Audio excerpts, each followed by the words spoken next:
ॐ श्रुतिस्मृतिपुराणानाम् आलयं करुणालयं नमामि भगवत्पादं शङ्करं लोकशङ्करं शङ्करं शङ्कराचार्यं केशवं बादरायणं सूत्रभाष्यकृतौ वन्दे भगवन्तः पुनः पुनः निधये सर्वविद्यानां विजशे भवरोगिणां गुरवे सर्वलोकानां दक्षिणामूर्तये नमः। ॐ सहना भवतु सहनौ भुनक्तु सह वीर्यङ्करवावहै तेजस्विनावधीतमस्तु मा विद्विषावहै। ॐ शान्ति शान्ति शान्तिः। गीता भाष्यं மூணாவது அத்தியாயம். அதில் முதல் ஸ்லோகம். ஜாயசி சேத் கர்மணஸ்தே மதா புத்திர்ஜனார்தன தத்கிம் கர்மணி கோரே மாம் நியோஜயசி கேசவா. மூன்றாவது அத்தியாயத்தினுடைய இன்ட்ரோடக்ஷனில் சங்கராச்சாரியர் ஞான கர்ம சமுச்சய வாதம், மோட்சத்திற்கு சாஸ்திரம் சொல்றது கேவல ஞானான கேவல ஞானேன கேவல ஞானேன மோக்ஷம். ஞானம் மட்டும்தான் மோட்சத்துக்கு மீன்ஸ். ஆனால் ஒரு குரூப் ஆஃப் பீப்புள் அதை தப்பாக புரிஞ்சு என்ன சொல்கிறாங்க, வெறும் ஞானத்தினால் மோட்சம் கிடையாது, கர்மமும் சேர்ந்து, ஞான கர்ம சமுச்சயம் சேர்ந்து தான் மோட்சம் கிடைக்கும் அப்படிங்கிறது பூர்வபக்ஷி வாதம். தவறாக சாஸ்திரத்தை புரிந்து கொண்டவருடைய வாதம் அது. அப்போ சங்கராச்சாரியர் அதை என்ன பண்ணுறாரு, ரெஃப்யூட் பண்ணுறாரு. ஆனால் அவர் என்ன சொல்கிறாரு, ஞான கர்ம சம சமுச்சயத்தை ரெஃப்யூட் பண்ணுறாரு. ஞான கர்மத்தை சம சமுச்சயம்னா ஒரே காலத்தில் ஒருவனால் இரண்டையும் ஃபாலோ பண்ண முடியாது. அவன் ஞான யோகியாகவும் கர்மயோகியாகவும் ஒரே சமயத்தில் அட் அ டைம் இருக்க முடியாது. அதிகாரி பேதம் இருக்குது. கர்மயோகிங்கிற அதிகாரி வேற, ஞான யோகிங்கிற அதிகாரி வேற. பர்சன்ஸ் அதிகாரித்துவம் பேதம் இருக்கிறது. அதனால ஞான கர்ம சம சமுச்சயத்தை தான் என்ன பண்றோம், தோஷம் தப்புன்னு சொல்றோம். சங்கராச்சாரியர் சொல்றாரு, எது சரிங்கிறாரு, ஞான கர்ம கிரம சமுச்சயம் ஓகேங்கிறார். ஒரே வேர்டு தான் மாத்துறாரு. சம சமுச்சயத்தை எடுத்துட்டு கிரம சமுச்சயம். கிரம சமுச்சயம் அப்படின்னா not at a time, one by one, step by step. கர்மம் வேண்டான்னு சங்கராச்சாரியர் சொல்லல. கர்மயோகியாக இருப்பவன் கர்மயோகத்தை செய்து ஒரு குறிப்பிட்ட காலம் அதற்கு அதிகாரித்துவத்தை உடையவன் எந்த ஃபார்மேட்ல இருப்பான், ட்ரையாங்குலர் ஃபார்மேட்டில் இருந்து, நான் எனக்கு முன்னால உலகம், இறைவன், இந்த உலகம் எனக்கு கஷ்டம் கொடுக்குது, நான் இறைவன்கிட்ட போய் உதவி கேட்டு வாழ்ந்து கொண்டிருக்கிறேன். That is triangular format. I am சம்சாரி seeking Bhagavan's help to get out of samsara. சாஸ்திரம் என்ன சொல்லுது, you can be here in the stageல as much time as long as you need. எது வரைக்கும் உனக்கு இதில் நிக்கிறதுக்கு மனம் பக்குவம் அடையறதுக்கு தேவைப்படுதோ அது வரைக்கும் நீ அதுல நில்லு, தவறு கிடையாது. எந்த as much time you, அதான் என்ன சொல்றது, as long as you need. எது வரைக்கும் உங்களுக்கு இந்த ஃபார்மேட்ல இருந்தாதான் எனக்கு சேஃபா இருக்கு, செக்யூர்டா இருக்குது, டிஸ்டர்ப் இல்லாம இருக்குன்னா அது வரைக்கும் பி இன் ட்ரையாங்குலர் ஃபார்மேட். அதுக்கப்புறம் தானாக மன முதிர்ச்சி அடைஞ்சு எங்க வரணும், பைனரி ஃபார்மேட், ஞான யோகம். ஃபர்ஸ்ட் கர்மயோகத்துல இருந்து அந்த கரண சுத்தி மனம் மெச்சூரிட்டி அடைந்து குவாலிஃபைடு அடைஞ்சு எங்க வரணும், பைனரி ஃபார்மேட். பைனரி ஃபார்மேட் என்ன, இருப்பது ஒன்று ஆத்மா, இன்னொன்று அனாத்மா, அவ்வளவுதான். இப்போ ஒரு ஆத்மா அனாத்மா அனாத்மாவினால் ஆத்மாவுக்கு என்ன கொடுக்க முடியாது? துக்கத்தை கொடுக்க முடியாது அப்படிங்கிற தெளிவு. ஆனா எடுத்தொன்ன இந்த அளவுக்கு இந்த இடத்துக்கு வர முடியாதனால one day or another everybody should come to binary format, whether in this ஜென்ம or in next ஜென்ம. இந்த ஜென்மத்தில் முயற்சி பண்றோம், என்னால் ட்ரையாங்குலர் ஃபார்முலா விட்டு தாண்ட முடியலீங்க, it's okay. But one day or other, in one ஜென்மா இன் அனதர் ஜென்மா, you have to come to binary format. You have to சுவிட்ச் ஓவர் ஃப்ரம் ட்ரையாங்குலர் இருந்து பைனரிக்கு. யூ ஹாவ் டு சுவிட்ச் ஓவர் ஒன் ஜென்மா அண்ட் அதர் ஜென்மா. அதனால என்ன கன்க்ளூட் பண்ணாரு? ஞானாத்து தஸ்மாத்து கேவலாத்து ஞானாத்து ஏவ மோக்ஷம். ஸோ கன்க்ளூட் பண்ணும்போது என்ன சொல்றாரு? ஆகையினால், தஸ்மாத்து, கேவலம்னா மட்டும்னு அர்த்தம். கேவலாத்து ஞானாத்து ஏவ மோக்ஷம்.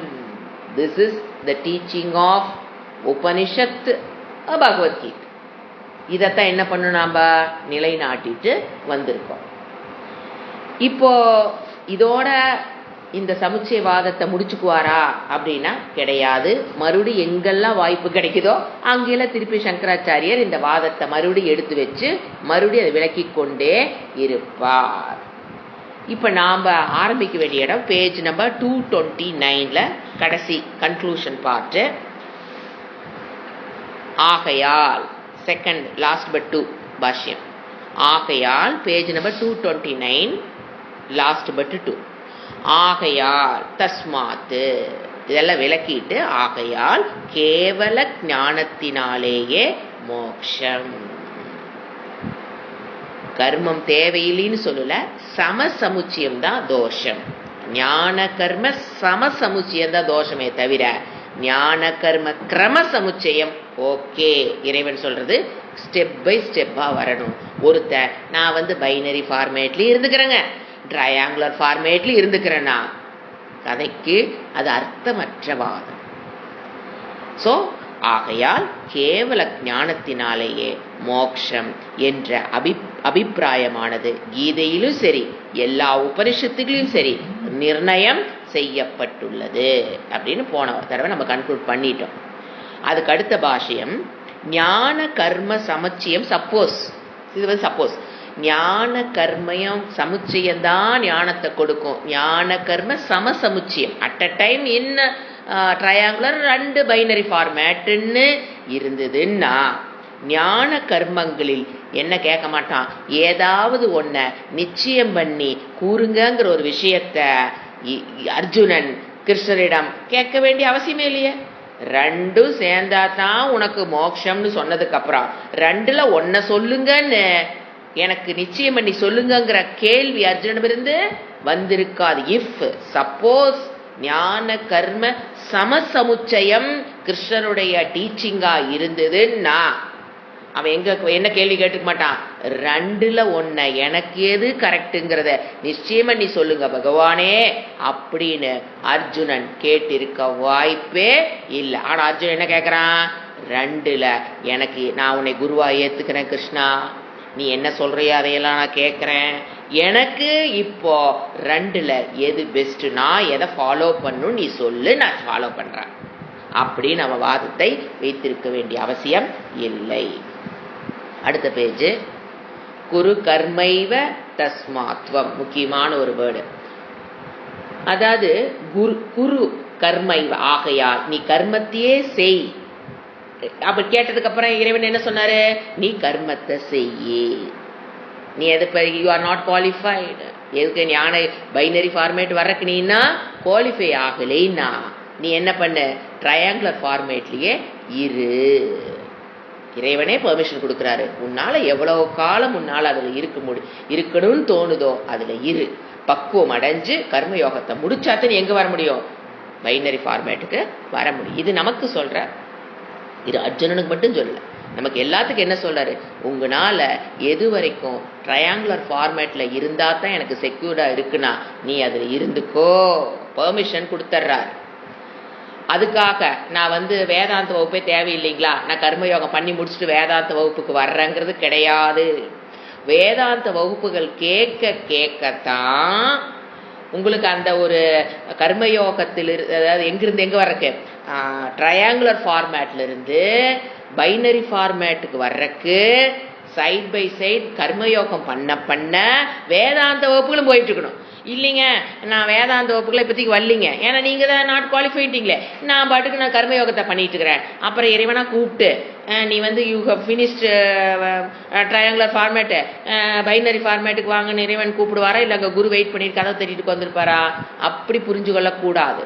வேதாந்த வகுப்புகள் தான் எங்கிருந்து எங்கே கூட்டிகிட்டு போக போதும் உங்களை கர்மயோகம் பண்ணிட்டு இருக்க. ஸோ வேதாந்த வகுப்புகள் சைட் பை சைட் போக போகதான் தட் வில் ஹெல்ப் யூ. அதாவது நீங்கள் இதுலேருந்து என்னங்க புரியுது, வகுப்புகள் ஆரம்பத்தில் நீங்கள் கேட்குற வகுப்புகள் எதுக்கு பயன்படும் தெரியுங்களா? கர்மயோகமாக பயன்படும். அதன் மூலியமாக அந்த கரணி சுத்தி பெறுவதற்காகத்தான் ஆரம்பத்தில் 2-3 வருடங்களுடைய வகுப்புகள் கர்மயோகம் அந்த கரண சுத்திக்கு தான் வகுப்புகள் பயன்படும். அப்பவே நம்ம என்ன எதிர்பார்த்துறோம், நான் நிஷ்டையெல்லாம் காதல கேட்டேன்னா நான் அதுக்கு வரணும், அதெல்லாம் ஆகாது. முதல் 2-3 வருடங்கள் உங்களுடைய வகுப்புகள் ஞானத்துக்கோ ஞான நிஷ்டைக்கோ உங்களுக்கு கூட்டிட்டு போகாது. எதுக்கு தான் பயன்படும்? கர்மயோகத்தின் மூலியமாக அந்த கரண சுத்திக்குத்தான் பயன்படும். அதற்கப்புறம் நான் சொல்றது கம்மியான வருடங்கள், சில பேருக்கு 10 வருடங்கள் ஆகுது, சில பேருக்கு 5 வருடம் ஆகலாம். அது அவங்கவுங்களுடைய பிராரப்தம் பாப்ப புண்ணியம் தர்மத்துக்கு உட்பட்ட வாழ்க்கை தர்மம் தானத்தை பொறுத்தது அதெல்லாம் ஆச்சுங்களா. அதை ஃபர்ஸ்ட் வகுப்புகள் உங்களுக்கு அதுக்கு தான் பயன்படும். அதுக்கப்புறம் தான் மெதுவா அந்த கரண சுத்தி பெற்றதுக்கு அப்புறம் தான் ஸ்ரவண பிராப்தியே ஏற்படும். கிளாஸ் போயிட்டு தான் இருக்கும், ஸ்ரவண காதல கேட்டுக்கிட்டே தான் இருப்பீங்க. அந்த கர்மயோகம் அந்த கரண சுத்தி முடிச்சதுக்கு அப்புறம் பல வருடங்கள் ஆனதுக்கு அப்புறம் தான் ஸ்ரவணம் பிராப்தி, அதுக்கப்புறம் சில வருடங்கள் மனன பிராப்தி, அதுக்கப்புறம் தான் ஞானம், அதுக்கப்புறம் தான் ஞான நிஷ்டை. சரிங்களா? யூ ஆர் நாட், அவர் இறைவன் என்ன சொல்றாரு, if you are not ready for ஞான யோகா, ஞான yoga binary format, if you are not ready you may be continue இன் கர்மயோகம். தப்பு கிடையாது, அதை பண்ணித்தான் ஆகணும். நான் நிறுத்திடுறேன் அப்படிங்கிறது வேண்டாம். வேதாந்த வகுப்புகள் கேட்டுக்கிட்டே இருங்க. இட் வில் கிவ் யூ சித்த சுத்தி. வேதாந்த வகுப்புகள் தான் எதை கொடுக்கும்? கர்மயோகம் பண்றது மட்டும் இல்ல, கூட சேர்ந்து வேதாந்த வகுப்பு போகும்போது மட்டும்தான் யூ வில் கெட் தட் சித்த சுத்தி. அப்புறம்தான் ஸ்ரவணம் மனனம் நிதித்தியாசனம். அதுக்கப்புறம் தான் என்ன ஒரு ஜீவ ஈஸ்வர ஐக்கியம். ஸோ வகுப்புகள் உங்களுக்கு எதுக்கு உதவுதுங்கிறது depends upon you, not on guru. நீங்க அதை கர்மயோகமா பயன்படுத்துறீங்களா, சிரவணத்துக்கு பயன்படுத்திக்கிறீங்களா, மரணத்துக்கு வகுப்பு நடத்துறது பாஷ்யம் தாங்க. கீதா பாஷ்யம் 2nd அத்தியாயம் 3வது அத்தியாயம் முதல் ஸ்லோகம் தான் குரு நடத்திட்டு இருக்கிறாரு.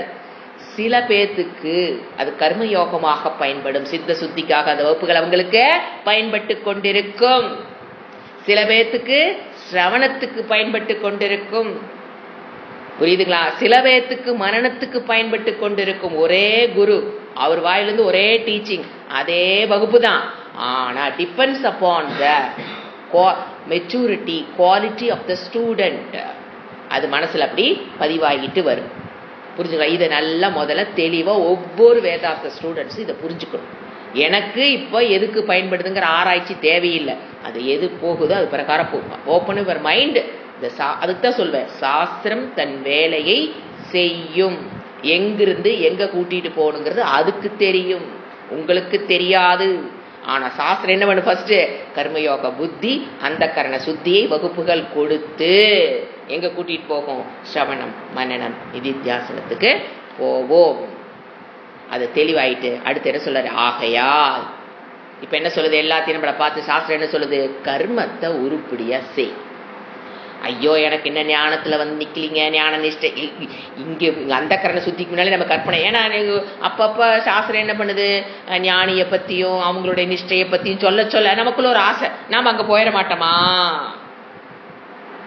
அப்படின்னு ஒரு ஆசை வரும். ஆனா நமக்குள்ள நம்ம என்ன பண்ணிக்கணும்? நீ இப்ப என்ன பண்ண சொல்றாரு இறைவன்? கர்மத்தை செய், தர்மத்துக்கு உட்பட்டு கர்மத்தை செய். கர்மத்துக்குள்ள சலிப்பு ஏற்பட்டு கொள்ளக்கூடாது. இறைவன் கொடுத்த ஸ்வதர்மத்தை ஆற்றுவதில் என்ன வரக்கூடாது? சலிப்பு வரக்கூடாது. சந்தோஷமாக, எந்துவாக, உனக்கு என்ன கர்மமோ அதை பர்ஃபெக்டா எப்படி செய்யணும்? ஈஸ்வரா அர்ப்பணா புத்தி. கர்மயோகம் மறுபடியும் வரப்போகுது. ஈஸ்வரா அர்ப்பணா புத்தி பிரசாத புத்தியோட பண்றனா அப்படின்னு கர்மாவை செய். என்ன சொல்றாரு? கர்மத்தை செய் என்று ஞான நிஷ்டையை தவிர்த்து அர்ஜுனனுக்கு காட்டுகிறார். அர்ஜுனனுக்கு மட்டும் இல்லைங்க, ஆல் த ஸ்டூடெண்ட்ஸ். நான் ஹைலி குவாலிஃபைடு, நான் டபுள் டிகிரி, ட்ரிபிள் டிகிரி, அதெல்லாம் ஒன்றுங்க வேலைக்காகாது. நீங்கள் பாருங்க, அதிகமான லௌகீகத்தில் டிகிரி வாங்காம ஸ்கூல் இதோட முடித்தவங்க, அந்த கரணி அதை போன ஜென்மத்தில் கர்மயோகத்தை முடித்தவங்க இந்த ஜென்மத்தில் பார்த்தீங்கன்னா 10th + 2 தான் படிச்சிருப்பாங்க. ஆனால் போன ஜென்மத்தில் அவங்க அந்த கர்மயோகத்தை முடிச்சிருப்பாங்க. நீங்கள் பாருங்க, வகுப்பில் அவங்க சீக்கிரம் புரிஞ்சுக்குவாங்க. 3 டிகிரி 4 டிகிரி இந்த ஜென்மத்தில் வாங்கியிருப்பாங்க. போன ஜென்மத்தில் கர்மயோகத்தை முடிக்காமல் இருந்திருப்பாங்க. அவங்களுக்கு 3 டிகிரி முடித்தவங்களுக்கு வகுப்புகள் எதுக்கு தான் பயன்பட்டு இருக்குது? கர்மயோகத்துக்கு தான் பயன்பட்டு இருக்கும். இப்போ +2 மட்டும்தான் படிச்சிருக்கேன், நான் 10th மட்டும்தான் படிச்சிருக்கேன்னு சொல்லுவாங்க. ஆனால் அவங்களுக்கே தெரியாமல் கர்மயோகத்தை போன ஜென்மத்தில் முடிச்சிருந்தாங்க அப்படின்னா எடுத்தோன்னே சிரவணத்துக்கு வந்துடுவாங்க. இதெல்லாம் நான் பார்த்துட்டு தான் இருக்கோம். எடுத்தோன்னே சிரவணத்துக்கு வருவாங்க. ஆனால் அவங்க வாய் திறந்து பதில் சொல்லணும். ஒரு கிளாஸில் ஒரு ஆக்டிவ் ஸ்டூடெண்ட்டாக இருக்க மாட்டாங்க, அமைதியாக இருப்பாங்க. ஆனால் எடுத்தோன்னே சிரவணத்துக்கு வரவங்களையும் நம்ம பார்த்துருக்கோம். டக்குன்னு மனநம் நிதித்தியாசனத்துக்கு போகிறவங்களும் இருக்கிறாங்க. ஸோ இந்த கரிக்குலர் என்ன சொல்லுது? Qualification is not at all a qualification for Vedantic study.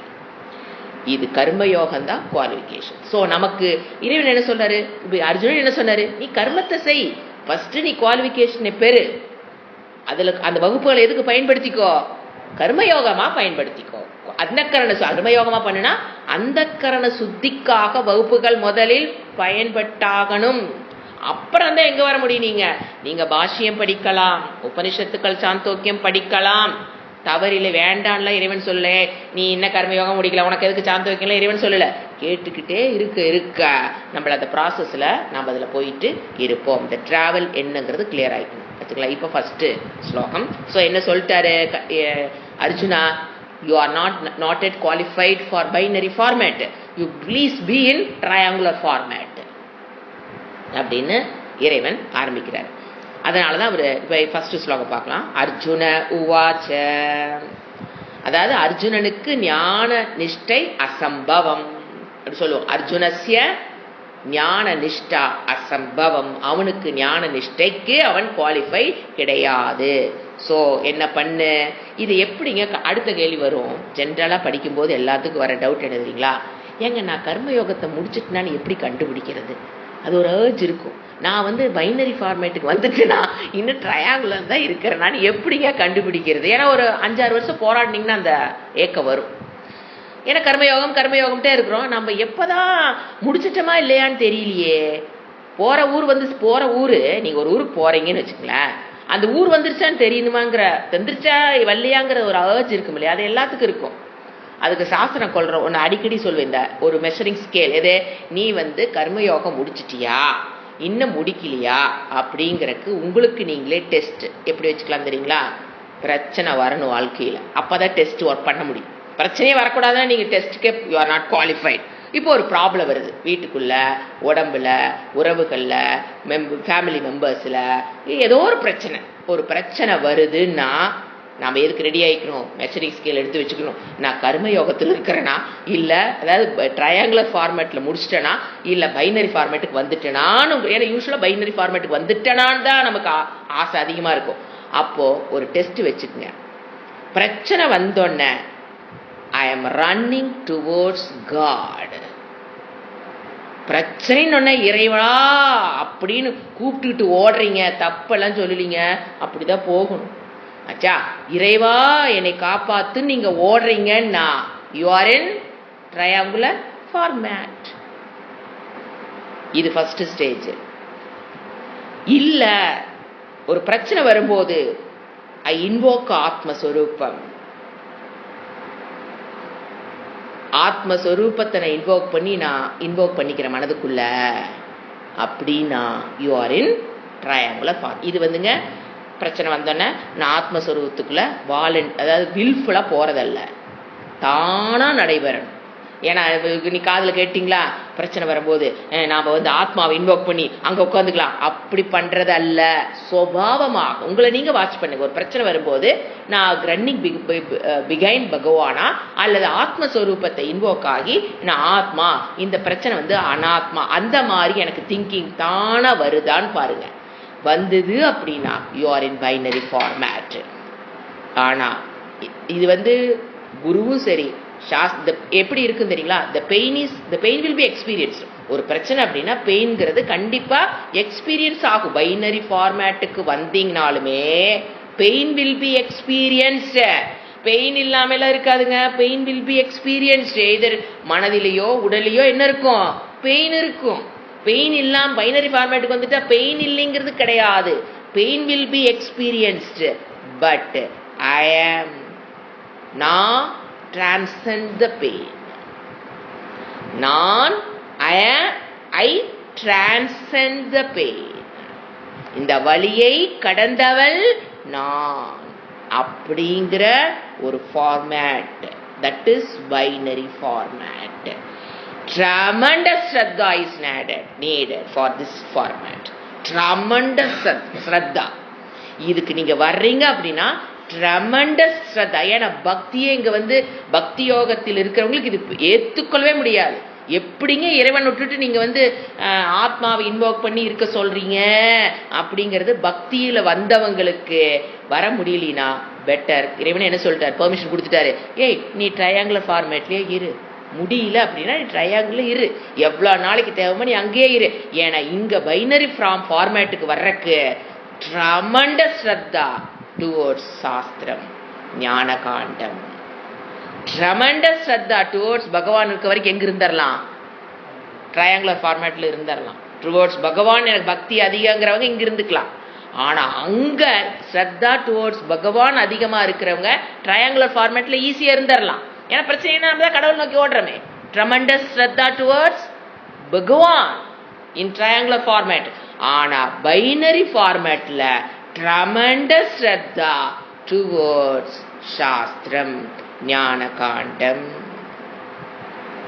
tremendous Shraddha அது எப்படி அங்க எப்படி அதுக்கு போகிறது, இதை நீங்க ட்ரையாங்குலர் ஃபார்மேட்ல இருந்துதா அந்த பைனரி ஃபார்மேட்டுக்கு நம்மளால வர முடியும்.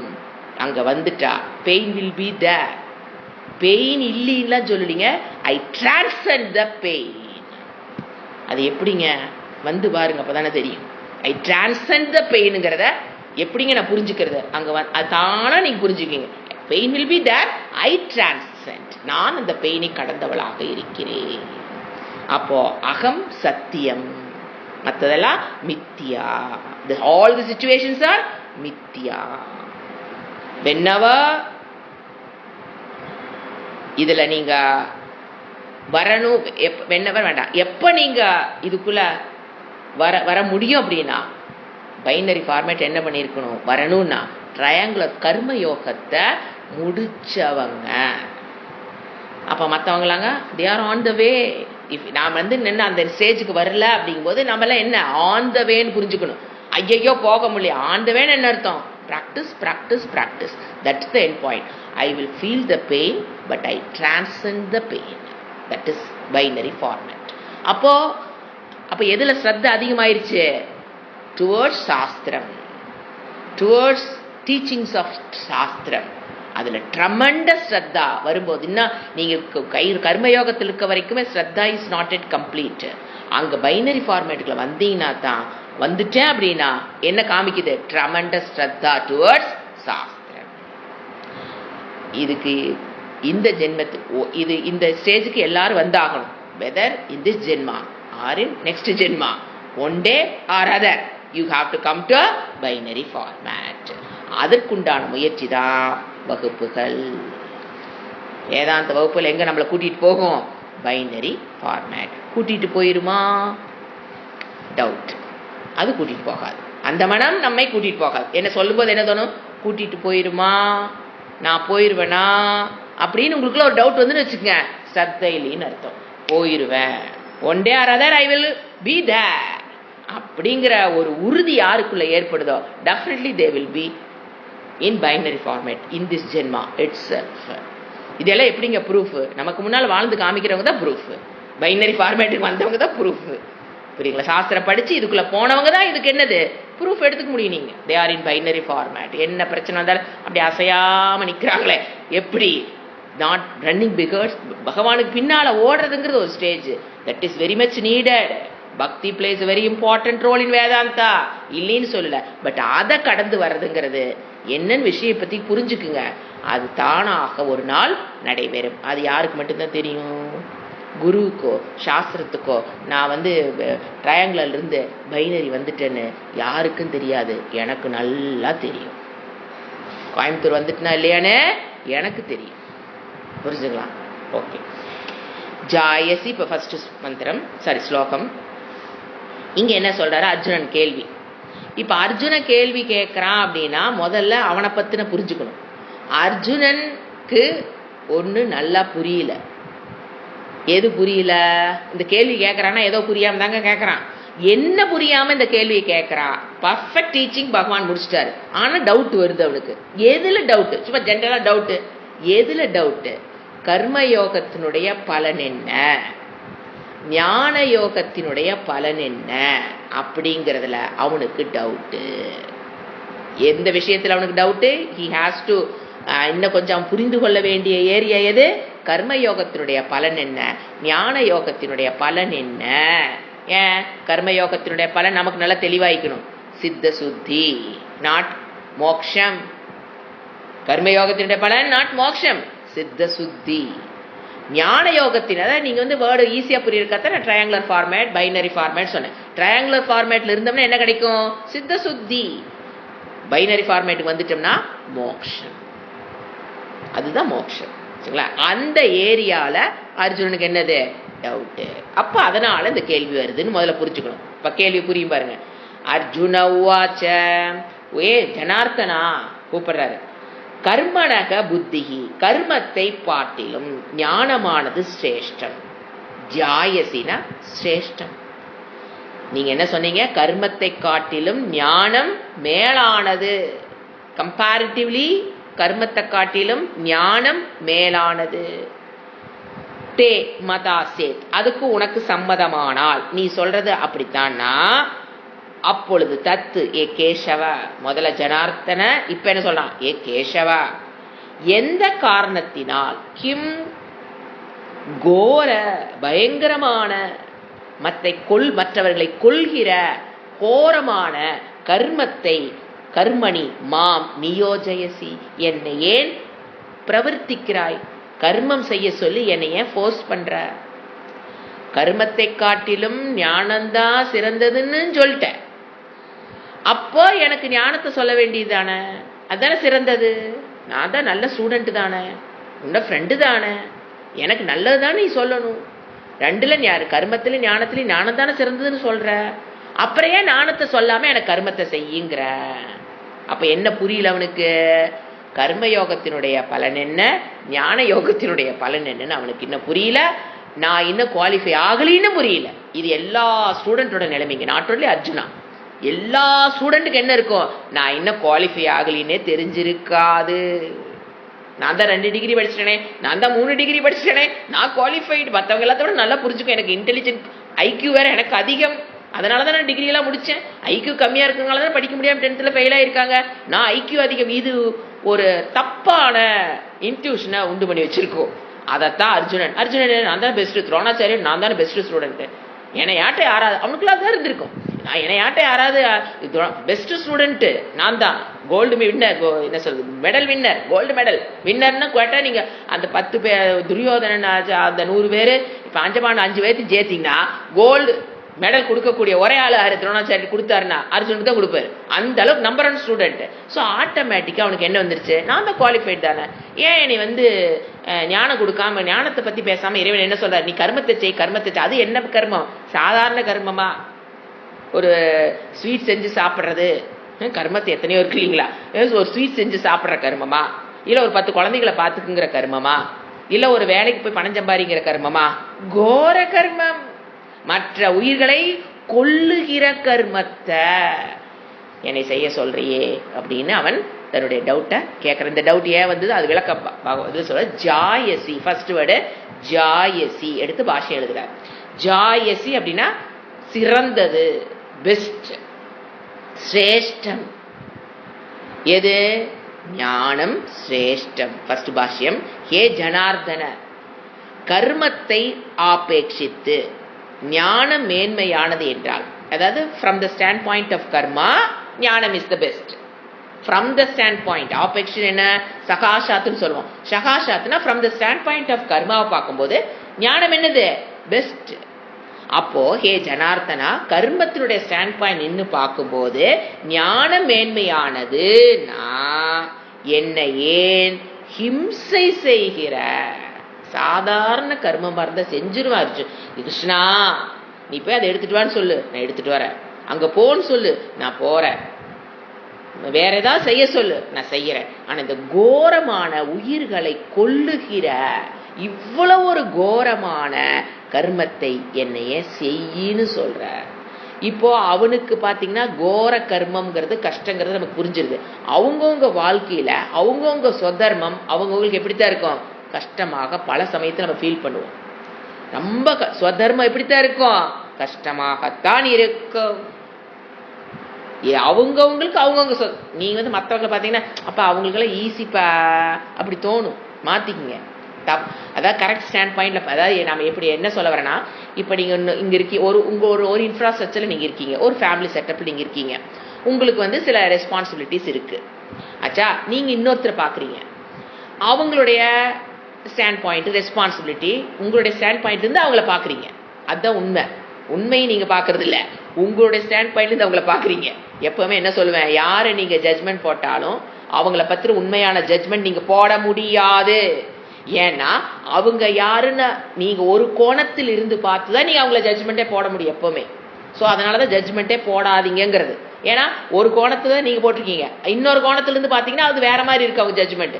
ஸோ ஜட்ஜ்மெண்ட்ங்கிறது தப்பா போகுங்கிற மாதிரி நீங்க ஒருத்தரை பாக்குறீங்க. இப்போ உங்க ஸ்டேட்மெண்ட்ல உங்களுக்கு பாத்தீங்கன்னா ரெஸ்பான்சிபிலிட்டிஸ் அதிகம், வயசானவங்க இருக்காங்க பாத்துக்கணும், பிள்ளைங்க இருக்காங்க, பசங்க, இந்த மாதிரி உங்களுடைய கர்மத்திலிருந்து ஒரு ஆங்கிள் இன்னொருத்தரை பாக்குறீங்க.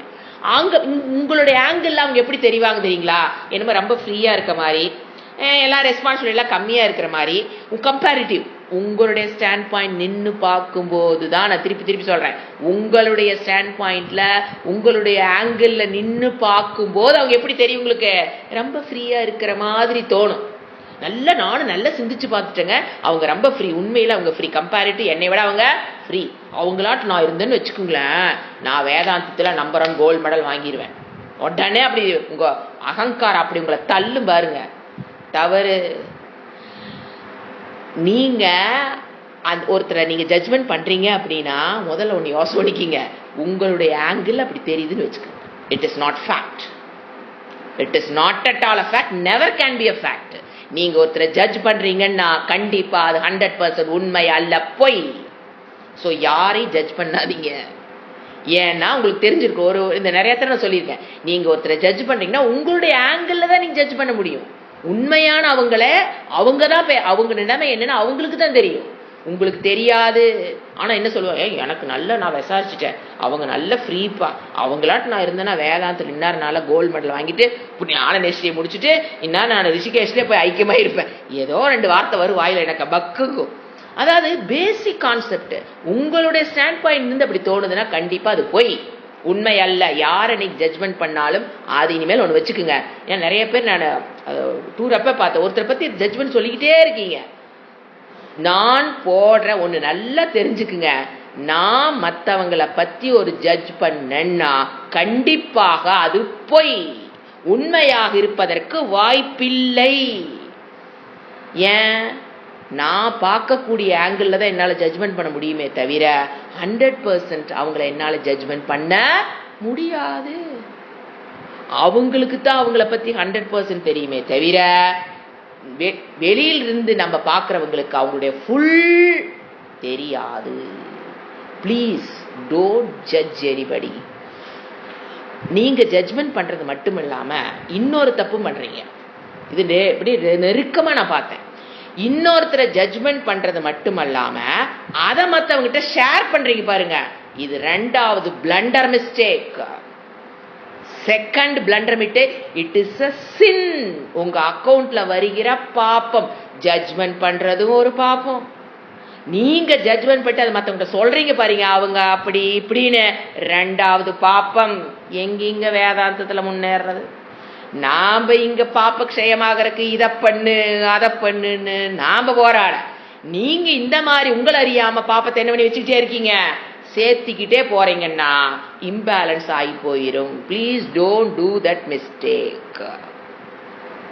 அப்ப என்னங்க மௌனம்? எது பேசாதீங்க, எது மத்தவங்களுக்கு உதவியா இருந்தா பேசுங்க. நீங்க பேசுறது மத்தவங்களுக்கு உதவியான்னு பாருங்க, பேசிட்டே இருங்க. இந்த ஜட்ஜ்மெண்ட் போடுறது அவங்கள பத்தி வேற இன்னொருத்தர் சொல்லும் என்ன தெரியுங்களா ஆகுது, நீங்க ஜட்ஜ்மெண்ட் பண்ணது தப்பா? 100% பொய். அது 1% கூட உண்மை இருக்கிறதுக்கு வாய்ப்பு இல்லைங்க. மற்றவங்களை இங்க ஜட்ஜ் பண்றது 1% கூட உண்மை இருப்பதற்கு வாய்ப்பில்லை. அது உங்களுக்கு புரியாம நீங்க பண்ணிட்டு இருக்கலாம். அதை வேற மற்றவங்கிட்ட நீங்க சொல்லும் போது அந்த கேட்கறவங்களாவது இவங்க சொல்ற ஜட்ஜ்மெண்ட் உண்மையா இல்லை பொய்ங்கிறது தெரிஞ்சிருக்குது அவங்களுக்கு, அவங்களுக்கு தெரியறது இல்லையா பாவம். நீங்க சொல்றத அப்படியே ஏத்துக்கும் போது என்ன ஆகுது, குழப்பம், ஒரு மனதுக்குள்ள ஒரு மோகம்.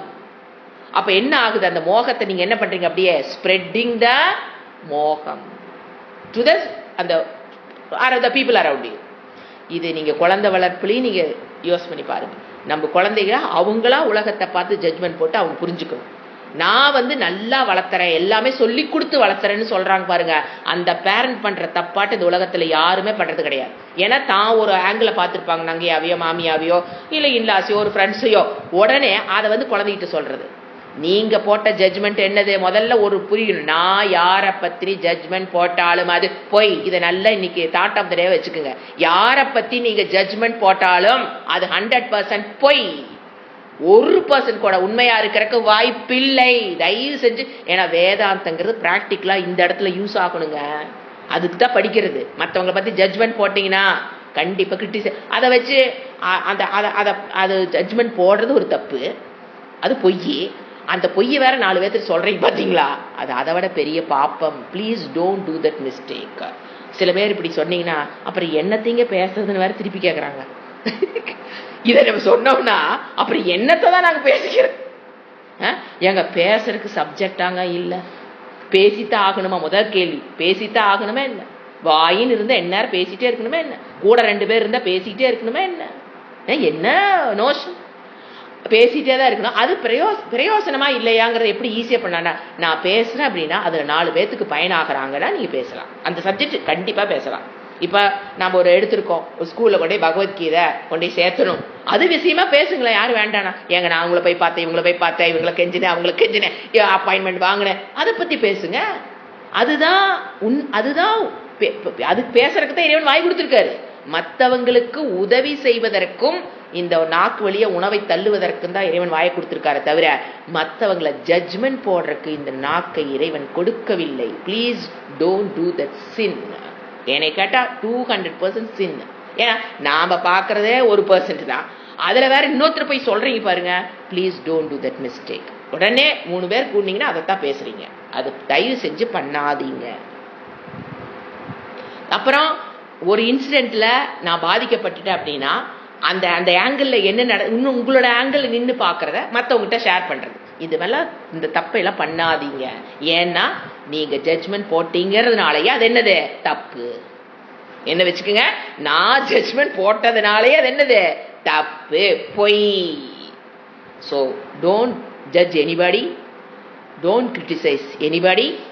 அதை போய் மற்றவங்க கிட்ட போய் ஷேர் பண்ணாதீங்க.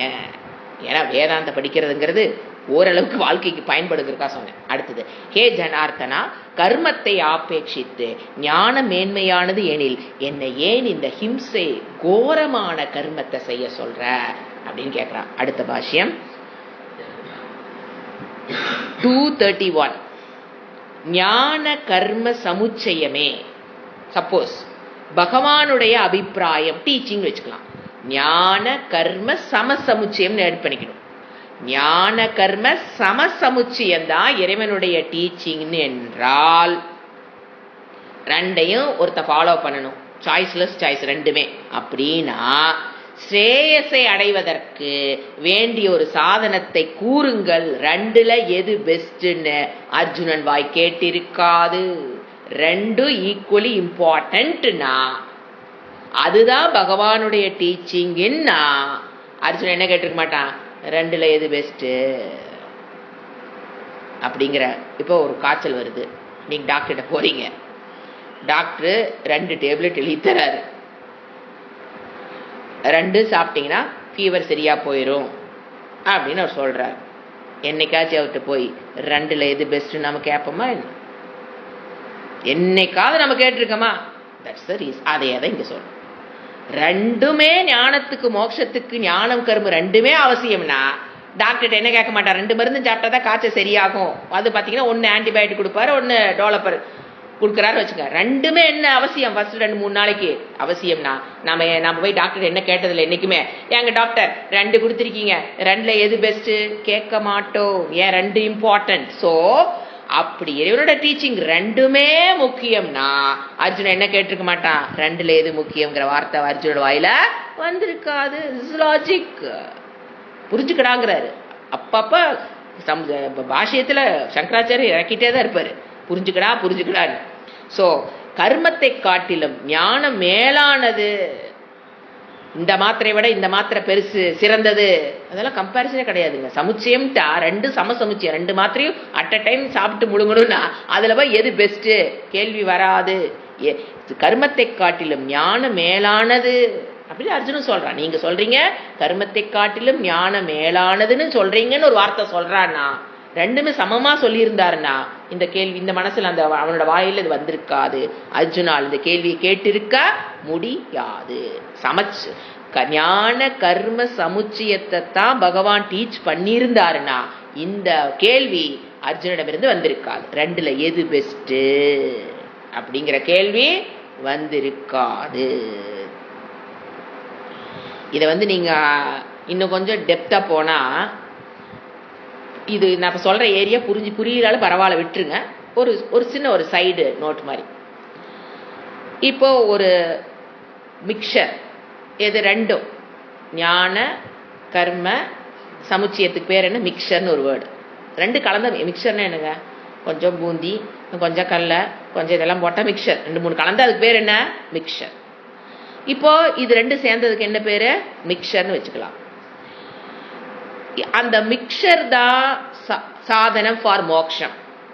ஞானம் கர்மம் கலந்த மிக்சர் தான் சாதனம் ஃபார் மோக்ஷம். அப்படிங்கும்போது நீங்க பாருங்க, அந்த 2 மிக்சர் சேர்ந்தா தான் மோக்ஷம்னா when you use the word கர்ம அது என்ன ஆகும்? 2ஐயும் சேர்த்திக்கும். உள்ள இருக்கிற ஞானத்தையும் சேர்ந்துதான் it refers both. இந்த 2 மிக்சர் தான் மோட்சத்துக்கு அவசியம்னா நீங்க கர்மம்ங்கிற வேர்டு யூஸ் பண்ணீங்கன்னா அது எதை சேர்த்திக்கும்? ஞானத்தையும். it refers both ஞானம் ஆல்சோ. சப்போஸ் நீங்க ஞானம்ங்கிற வேர்டு யூஸ் பண்ணீங்கன்னா it refers both. எப்ப இந்த கண்டிஷன்? கர்மம்னு இப்ப மிக்சர் காக்குது, காரமா இருக்கு அப்படின்னா உள்ள இருக்கிற பூந்தியும் காரம், உள்ள இருக்கிற அந்த 2க்குமே அது மேட்ச். உள்ள எது கலந்துருக்கோ, இப்ப காரம் அப்படிங்கிற வேர்டு ஜென்ரலா யூஸ் பண்ணீங்க என்ன சொல்லுவேன்? இதுல இருக்கிற பூந்தி காரம், இதுல இருக்கிற நடக்கல்ல காரம், இதுல இருக்கிற கடலப்பருப்பு காரம் நம்ம சொல்ல வேண்டியதே இல்லை. எல்லாமே என்னது? பூந்தி காரமா இருக்குன்னா என்ன அர்த்தம்? எல்லாத்தையும் குறிக்குதா? அது காரம்ங்கிற சொல் எல்லாத்தையும் குறிக்குதா? அதை போல் நீங்க ஒன்ன சொன்னீங்கன்னா, இப்ப பூந்தி மட்டும் உப்பு இருக்குன்னு வச்சுக்கலாம், பூந்தி உப்பா இருக்கு அப்படின்னு நீங்க சொன்னீங்கன்னா என்ன அர்த்தம்? எல்லாமே என்னதான் இருக்குது? உப்பு அதிகமா போச்சு மிக்சர்ல. அதை போல ஒரு மிக்சர்னு ஒண்ணு கலந்துட்டோம் அப்படின்னா நீங்க அதுல அதாவது மிக்சரிஸ் இப்ப என்ன சொல்றாருன்னா 2ஐயும் கலந்துட்டாருன்னா ஒன்னு சுப்பீரியர் இன்னொன்னு இன்ஃபீரியர்னு மிக்சர்ல சொல்ல முடியாது. ஒரு mixture is superior to the மிக்சர்ங்கிற மாதிரி இல்லாஜிக்கா வந்துடும். எது அதாவது ரெண்டு கலந்துட்டோம் அப்படின்னா தனித்தெரியா அதை நம்ம பிரிச்சு சொல்ல வேண்டிய அவசியம் இல்லை. கர்மம் சொன்னாலும் அது மிக்சரை குறிக்கும், ஞானம் சொன்னாலும் அது மிக்சரை குறிக்கும். ரெண்டையும் பிரிச்சு மிக்சர் இஸ் சுப்பீரியர் டு மிக்சர்ங்கிற வார்த்தை வராது. அது இல்லாஜிக். இதை நீங்க நல்லா சிந்திச்சு புரிஞ்சுக்கிட்டாலும் சரி, புரியனாலும் விட்டுருங்க. ஒரு சைட் நோட். இப்ப நாம எதுக்கு வர்றோம்? இறைவன் என்ன சொல்றாரு?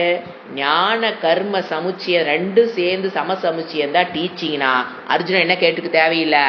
ரெண்டுல எது பெஸ்ட்னு நம்ம எப்படி டாக்டர்கிட்ட போய் ரெண்டு மாத்திரையில எது பெஸ்ட்னு கேட்க மாட்டோமோ அந்த மாதிரி அர்ஜுனன் கேட்டிருக்க வேண்டிய அவசியம் இல்லை. ஆனா என்ன பண்றான்? கேட்கறான். அப்ப ரெண்டும் வேற வேற.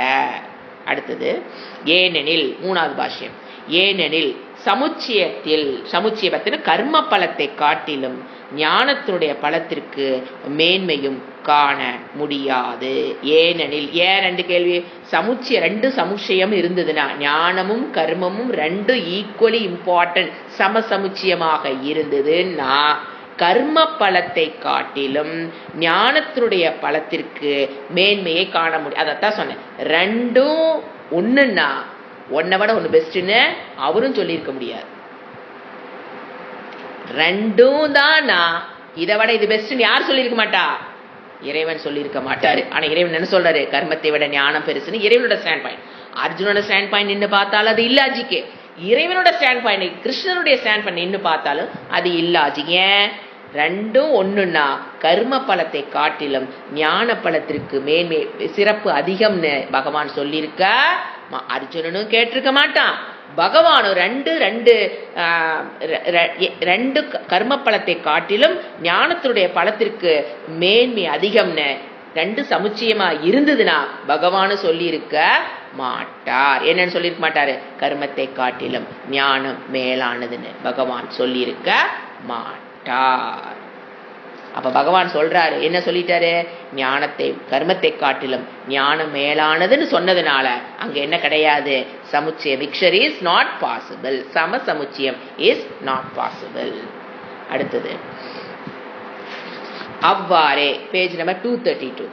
அவ்வாறே உபலப்யம் அப்படின்னா கர்மத்தை காட்டிலும் ஞானமானது மேன்மையானது என்று பகவான் கூறிவிட்டு மேன்மை அல்லாத கர்மத்தை நீ செய்ய கடவா என்று உபதேசிக்கிறார். அப்ப பகவானை பலிக்கிறவர் போல் என்ன காரணத்தினாலேயோ ஹே கேசவா, என்னை இந்த ஹிம்சமான ரூபமான இந்த கோர கர்மத்தில் என்னை ஏவுகிறார் என்று கேட்பதும் பொருத்தமற்றம். அதாவது சமசமுச்சியம் தான் டீச்சிங்னா பகவான் என்ன சொல்லியிருக்க மாட்டாரு? கர்மத்தை காட்டிலும் ஞானம் மேலானதான்னு சொல்லியிருக்க மாட்டாரு.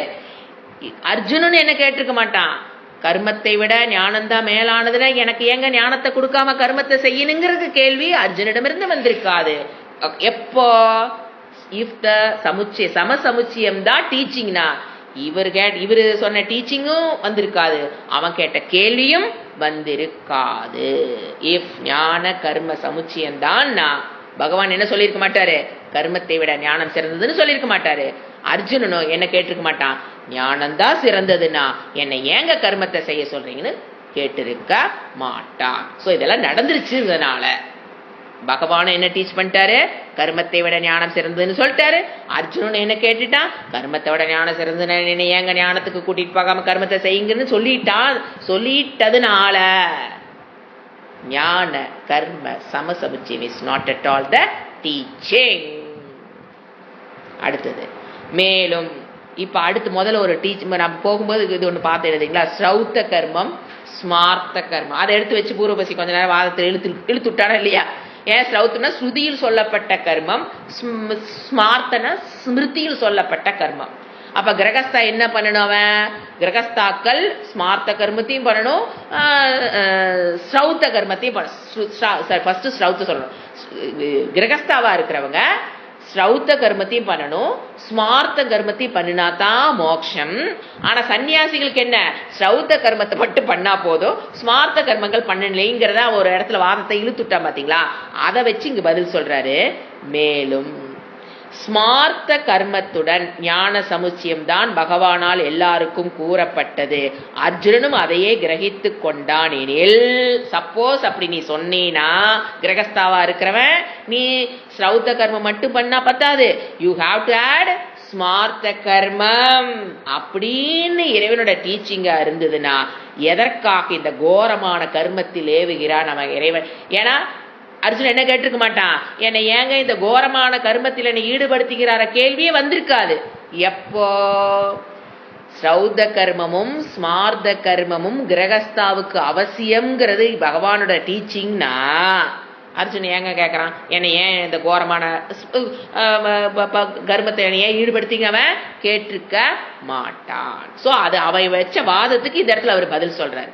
சங்கராச்சாரிய பதில் சொல்றாரு. பூர்வபட்சி அங்க ஒரு கேள்வி வச்சான் பாத்தீங்களா, அதை வச்சு சொல்றாரு, இஃப் கிரகஸ்தாவுக்கு ஸ்ரௌத கர்மம் ஸ்மார்த்த கர்மம் ரெண்டின் மூலியமாகத்தான் இருந்து ஞான மோட்சம் கிடைக்கும் அப்படின்னா, என்னை ஏன் இந்த ஸ்மார்த்த கர்ம அல்லது இந்த யுத்தத்தை செய்ய சொல்றீங்கன்னு கேட்டிருக்க மாட்டான். எனக்கு கிரகஸ்தா பண்ணித்தான் ஆகணுங்கிறது டீச்சிங்கா இருந்ததுன்னா புரிஞ்சுங்களா?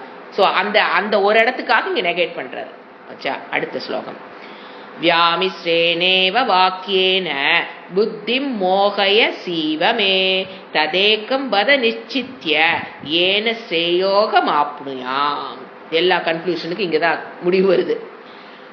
வியாமிஸ்ரேனேவ சமுச்சயத்தை உண்டாக்குகிற போலுள்ள வாக்கியத்தினால், நீங்க கரெக்டா தாங்க டீச் பண்ணிட்டு வரீங்க பகவானே, நான் மோகத்தில் இருக்கிறதுனால, இதுதான் பணிவுன்னு பேர். இறைவா நீங்க சொல்றதுல தப்பு இருக்கிறதுக்கு வாய்ப்பு இல்லை, ஆனா என்னால அப்படியே புரிஞ்சுக்க முடியல. ஏன்? எங்கிட்ட இருக்கிற மோகம் குழப்பத்தினால என்னால நீங்க சொன்னதை சரியா புரிஞ்சுக்க முடியலைங்கிற பணிவை வெளிப்படுத்துறான். சமுச்சயத்தை உண்டாக்குகிறது போல், உண்மையில் இல்ல, உண்டாக்குறத போல உள்ள வாக்கியத்தினால் என்னுடைய புத்திம் மே புத்திம் என்னுடைய புத்தி மோகைய சீவ மோகிக்க செய்ய மோகத்தை அடைஞ்சிருச்சு. ஏன எதினாலே மோட்சத்தை நான் அடைவேனோ அவ்வொன்றை நிச்சயத்து சொல்லு. எனக்கு ரெண்டுல எது பெஸ்ட்ங்கிறது தெரியல, எனக்கு எது பெஸ்ட்? உங்களோட டீச்சிங் பர்ஃபெக்ட், ஆனா எனக்கு எதுல நான் மோட்சத்தை அடைவேனோ, நான் உங்களை குருவா ஏத்துக்கிறேன், நான் என்ன செஞ்ச எனக்கு மோட்சம் கிடைக்கும்னு நீங்க சொல்றீங்களோ நான் அதை செய்யறேன், அதை நிச்சயித்து சொல்லுங்க. நீங்க என்ன சொன்னாலும் நான் என்ன பண்றேன், you are Jagadguru, no doubt in that, but your statement is confusing me, help me to get out of that confusion. இதுதான் அவருடைய statement. You are Jagadguru, but your statement is என்ன ஆகுது, எனக்கு கன்ஃபியூசிங், அதனால help me to get out of that confusion. இதுதான் அர்ஜுனுடைய mood, get out of that self confusion. And which யோகம் I have to follow, நான் எந்த யோகத்தை ஃபாலோ பண்ணணும், ஐ ஹாவ் டு ஏக்கம் ஒன்ன சொல்லு. ரெண்டு யோகம் சொன்னீங்க, ஒரு யோகம் கர்மயோகம் ஞான யோகம், ரெண்டு யோகத்துல எந்த யோகம் எனக்கு சிறந்தது? ஏதோ யோகம் என்னங்க, இணைத்து கொள்ளுதல், யுஜ். அப்ப நான் எதையோட என்னை நான் இணைத்துக் கொள்ள வேண்டும்? ஏதோ ஒன்ன சொல்லுங்க, நிச்சயம் பண்ணி சொல்லுங்க, நான் அதை ஃபாலோ பண்றேன். கர்மத்தோட நான் இணைச்சுக்கணுமா, ஞானத்தோட நான் இணைச்சுக்கணுமா, ட்ரையாங்குலர் ஃபார்மேட்ல என்னை இணைச்சுக்கணுமா, பைனரி ஃபார்மேட்ல நான் போய் என்னை இணைத்து கொள்ள வேண்டுமா? யோகம் அத நிச்சயம் பண்ணி உறுதியா கூறுங்க. நான் அதை கேட்கிறேன். ஏன்னா எனக்கு என்ன ஆகி போச்சு, இப்போ நான் எப்படி இருக்கிறேன், குழம்பி போயிட்டேன், எனக்கு தெரியலங்கிறத சொல்றான். அதாவது இந்த இடத்துல நாம் ஒரு வேல்யூ பாயிண்ட பார்க்கலாம். ஒரு number 1 student Arjunan, extraordinary brilliant student. நம்ம லாங்குவேஜ்ல ஐக்கு அதிகம் அப்படிங்கும்போது நாம என்ன நினைச்சிரோம்னு நினைச்சீங்கன்னா, அந்த மாதிரி ஐக்கு அதிகமா இருக்கிறவங்க, இன்டெலிஜென்ட் பீப்புள் எடுக்கிற முடிவு எப்பவுமே சரியா இருக்கும் அப்படிங்கிறது நம்மளுடைய ப்ராக்டிக்கல் லைஃப்ல நம்ம எதிர்பார்ப்போம். அவ கரெக்டா முடிவு எடுத்துருவாப்பா, பிகாஸ் நம்ம அவங்கள பத்தி ஒரு சொல்றேன் ஜட்ஜ்மெண்ட். என்ன ஜட்ஜ்மெண்ட்? அதை பிரேக் ஆகுது பாருங்கப்பா. அவங்கள பத்தி நம்ம ஒரு ஜட்ஜ்மெண்ட் வச்சிருப்போம், அவங்க எப்பவுமே கரெக்டா நடந்துக்குவாங்க, தப்பு பண்ண மாட்டாங்க. ஆனா நம்ம வாழ்க்கையில பார்த்திருப்போம், அவங்க ஒரு இடத்துல தப்பு பண்றதை நம்ம பார்க்கிறோம். அப்போ நமக்கு ஒரு கன்ஃபியூஷன் வரும். இவ்வளவு கரெக்டாக இருக்கிறவங்க இந்த இடத்துல எப்படி தப்பு பண்ணாங்க அப்படிங்கும்போது ஃபர்ஸ்ட் நம்ம போட்ட ஜட்ஜ்மெண்ட் என்னது தப்புங்கிறது முதல்ல அங்கேயே நம்ம அதுக்கு ஆன்சர் கிடைச்சிடும். நீங்கள் தி பெஸ்ட்டு, அவங்க எப்போவுமே இன்டெலிஜென்ட்டு, அவங்க கரெக்டாக தான் முடிவெடுப்பாங்கங்கிறத அந்த ஜட்ஜ்மெண்ட்டே தப்பு. அவங்க இன்டெலிஜென்ட்டாக இருக்கலாங்க, உங்கள் ஜட்ஜ்மெண்ட்டு கரெக்டாக இருக்கலாம், ஆனால் எப்போவுமே கரெக்டான முடிவு எடுக்க முடியாது. ஏன்னா intelligence become dull due to emotions. எவ்வளோ பெரிய இன்டெலிஜென்ட்டாக வேணா இருக்கலாங்க ஒருத்தன், த இன்டெலிஜென்ஸ் பிகம் டல். எதனால? Due to emotions. அதனாலதான் டாக்டர் தன்னோட பொண்ணுக்கு ட்ரீட்மெண்ட் தாங்க பண்ண மாட்டாங்க. அந்த இன்டெலிஜென்ஸ் பொண்ணுகிட்ட ஒர்க் அவுட் ஆகாது. இப்போ இன்னொரு டாக்டர்கிட்ட போய் ட்ரீட்மெண்ட் ஆப்ரேஷன் பண்ணிட்டு வா, இவர் வெல்வர்ஸ்டா இருப்பார், ஒரு நிமிஷத்துக்கு 3 ஹார்ட் ஆப்ரேஷன் பண்ற கூட இருக்கலாம். ஆனா பொண்ணுன்னு வரும்போது ஏன் அவங்க பண்ண மாட்டேங்கிறாங்க? பொண்ணு பையன் எமோஷன்ஸ், அதுதான் reason. So intelligence becomes dull due to emotions. இதுதான் சைடு நோட்டு. அப்ப நாம எவ்வளவு இன்டெலிஜென்ட் பர்சனா இருக்காங்க, ஏன் இப்படி தப்பா முடிவெடுத்தாங்கன்னா என்ன காரணம் நமக்கு புரியணும். Due to emotions. எமோஷனால நீங்க பாதிக்கப்பட்டுட்டீங்க அப்படின்னா உங்களுடைய இன்டெலிஜென்ஸ் அங்க ஒர்க் அவுட் ஆகாது. அதனாலதான் சொல்றது எமோஷன்ஸ்ல பாதிக்கப்படாம. இப்ப பாருங்க, ஒரு குழந்தை நல்லா படிச்சிருக்கும், பரீட்சையில் போய் பயத்துல என்ன பண்ணிருக்கோம், மறந்துட்டு வந்திருக்கோம். எப்படா நீ மறந்த, எப்படா நீ மறந்தீன்னா அது என்ன பண்ண, அதுக்கும் பிரச்சனை என்னன்னு தெரியுது இல்ல. பாவம் பேரண்ட்ஸ்க்கு என்ன தெரியுது இல்ல, தெரியுது இல்ல என்னன்னு. எமோஷன்ஸ்னால மறக்கிறதுக்கு வாய்ப்புகள் அதிகம். அப்போகணம் ஈஸியா நடக்கும். இன்டெலிஜென்ஸ் போகுதுன்னு என்னங்க அர்த்தம்? அப்போகணம் தானே எனிமி. இன்டெலிஜென்ஸ்க்கு எது எனிமி? மறதி. எல்லாமே அறிவு இருக்கும், ஆனா அங்க போய் என்ன பண்ண முடியாது. அப்போகணம்ங்கிறது இன்டெலிஜென்ஸுக்கு இருக்கிற ஒரு எனிமி. ஸோ அதனாலதான் சொல்றது, நீங்க உங்களுடைய எமோஷன்ஸை எப்பவுமே பேலன்ஸ்ல வச்சுக்கணும். அதான் 2 பக்கம் போகக்கூடாது. ஓவர் எமோஷன்ஸ்ங்கிறது மனம் டிஸ்டர்ப் ஆகிறது வச்சுக்கலாம். அலைகள், கடல் அமைதியா இல்லாம அலைகள். அது பாருங்க, சந்தோஷத்தினால எமோஷன்ஸ் போனாலும் உங்களுடைய இன்டெலிஜென்ஸ் பாதிச்சிடும். துக்கத்தினால எமோஷன்ஸ், ரெண்டுமே எமோஷன். எமோஷன் என்னங்க? டிஸ்டர்பன்ஸ் மைண்டுக்கு பேர் எமோஷன். அது சுகமா இருந்தாலும் சரி, துக்கமா இருந்தாலும் சரி, ரெண்டினுடைய எக்ஸ்ட்ரீமுக்கு போயிடக்கூடாது. எப்பவுமே எமோஷன்ஸ்னால பாதிக்கப்படாது, சுகத்தினாலும் துக்கத்தினாலும் பாதிக்கப்படாத மனம் பெறுவதற்கு சிறு வயதிலிருந்து முயற்சி செய்யணும். இந்த பேரண்டிங் அதுக்கு தகுந்த மாதிரி இருக்கணும். எப்பவுமே சுகத்தில் வந்தாலும் சரி, அதை அப்படியே மெயின்டைன் பண்ணி தெரியணும். துக்கம் வந்தாலும் அந்த டிஸ்டர்ப் ஆகாத மனம். ஏன்னா that will affect the intelligence of the kid. Emotions intelligence பாதிக்கும். அதுதான் இங்க அர்ஜுனன் யாரு? கோல்டு மெடலிஸ்ட் நம்ம லாங்குவேஜ்ல. இப்ப 105 பேத்துல வந்தா என்னது? Number 1 rank. ஆனா இப்ப என்ன ஆயிடுச்சு அவனுக்கு? எமோஷன்ஸ்னால. என்ன எமோஷன்? இவங்களை கொல்லணுமே, துரோணாச்சாரியரை கொல்லணுமே, தாத்தாவை கொல்லணுமே, இவங்க 2 பேரும் மெயின் அவனுக்கு கொல்லணுமே. எமோஷன்ஸ் எமோஷனுக்கு உட்பட்டவுடன் என்ன ஆயிடுச்சு அவனுக்கு? Intelligence becomes dull. ஸோ இது ஒருத்தரோட வாழ்க்கையில் நம்ம கற்றுக்கொள்ள கற்றுக்கொள்ள என்ன கற்றுக்கணும்னா, மனதை எமோஷன்ஸ்க்கு கொண்டு போக இல்லாத சூழ்நிலையை, அமைதியை வச்சுக்கணும். எப்பவுமே நல்ல ஒரு வெற்றி சந்தோஷம் வந்தாலும் எமோஷன்ஸ் அப்படி பேலன்ஸ்ல இருக்கணும். அப்பதான் தோல்வி வரும்போது எப்படி இருக்க முடியும்? நம்மளால பேலன்ஸா இருக்க முடியும். சந்தோஷம் வருதுங்கிறக்காக நீங்க ரொம்ப எட்டி குதிச்சீங்க அப்படின்னா ஆட்டோமேட்டிக்கா சோகம் வரும்போது ஆட்டோமேட்டிக்கா கீழே போயிடுவோம். ஸோ எப்ப நம்ம கண்ட்ரோலா இருக்கணும்? ஒரு சந்தோஷமான சூழ்நிலை அனுபவிக்கும் போது அதிக எமோஷன்ஸ் இல்லாம கட்டுக்குள் வச்சிருந்தீங்கன்னா தான் நம்ம துக்க காலத்தில் அந்த எமோஷன்ஸ் நம்மளை அதிகமாக பாதிக்காமல் பாதுகாக்க முடியும். எப்ப பலட்ட இருக்க முடியும்? துக்க காலத்துல ஒண்ணும் பண்ண முடியாதுங்க. ஏன்னா சந்தோஷமா இருக்கும்போது எவ்வளவு எட்டி குச்சிங்களோ அந்த அளவுக்கு கீழே குதிக்க போறது. துக்கத்தில் நமக்கு யோசனை பண்ற சக்தி எல்லாம் போயிருக்கும். சோ சந்தோஷம் வருகின்ற காலத்தில் நமக்கு திங்க் பண்ற சக்தி இருக்கிற காலம் எப்போ? சந்தோஷமா இருக்கிற காலம் தான். அந்த காலத்திலே எதுக்கு பிளான் பண்ணிக்கணும்? நம்ம வாழ்க்கையில துக்கம்னு ஒண்ணு வரும், சொல்லி கொடுத்து வளருங்க. வாழ்க்கையில துக்கம் வரும், வரும்போது துவண்டு போகாமல் இருப்பதற்கு ஒரு சின்ன பர்த்டேவுக்கு இத்தனை அலப்பறை பண்ணக்கூடாது. நீங்க இவ்வளோ என்ஜாய்மெண்ட் காமிக்கும் போது அந்த குழந்தை என்ன ஆகும்? ஒரு துக்கம் வராம எந்த குழந்தையும் வாழ முடியாதுங்க. நீங்க எதனால காப்பாற்ற போறீங்க? நீங்களே காப்பாத்தினாலும் அதுக்கு வர துக்கம் அதோட பிராரப்தத்துல என்ன வரணும், அது வந்துதான் தீரும். அப்ப அது ஸ்டேபிளா நிக்கணும், துவண்டு போகாமல் அந்த குழந்தை இருக்கிறக்கு சந்தோஷமா வாழ்ற காலத்துல சொல்லி கொடுக்கறதுன்னு என்னது, ஓவரா அலப்பறை பண்ணாம இருந்தீங்கன்னாவே அது ஒரு பெரிய விஷயம் இல்ல. வருஷத்துக்கு ஒரு தடவை வருது, சாதாரண ஈவெண்ட். எல்லாத்துக்கும் ஒரு பர்த்டேவும் நம்மளுடைய ஒரு death, we are going reach டெத்துங்கிறத காமிச்சிட்டு இருக்கு. இந்த மாதிரி ஒரு எக்ஸாம்பிள் பர்த்டே எடுத்துட்டா இந்த காலத்துல குழந்தைங்க என்ஜாய் பண்ணணும், அவங்களுக்கு என்ஜாய்மெண்ட்டை கொடுக்கணும்னு ஒரு பேரண்டிங்ல போய் நின்று ஓவர் என்தூவை காமிச்சு துக்கம் வருதுன்னு ஒன்னையே 4வது மாடியிலிருந்து நான் குதிக்கிறேன். ஏன் சயின்ஸ்ல ஃபெயில், வேற ஒரு ரீசனும் இல்லை. அந்த ஒரு சின்ன ரீசன் என்ன பண்ணுது, அந்த குழந்தை தாங்க முடியல. நான் இத்தனை நாள 99 வாங்கினேன், 100 வாங்கினேன், ஸ்கூல் டாப்பர், அந்த டாப்பர், இந்த டாப்பர், இன்னைக்கு நான் ஃபெயில் ஆயிட்டேன்னு பேப்பரை கையில வாங்கணும்ன 4வது மாடியிலிருந்து என்ன பண்ணுது அந்த குழந்தை, ஏன் குதிக்குது? பேரண்டிங்ஸ் ப்ராப்ளம்.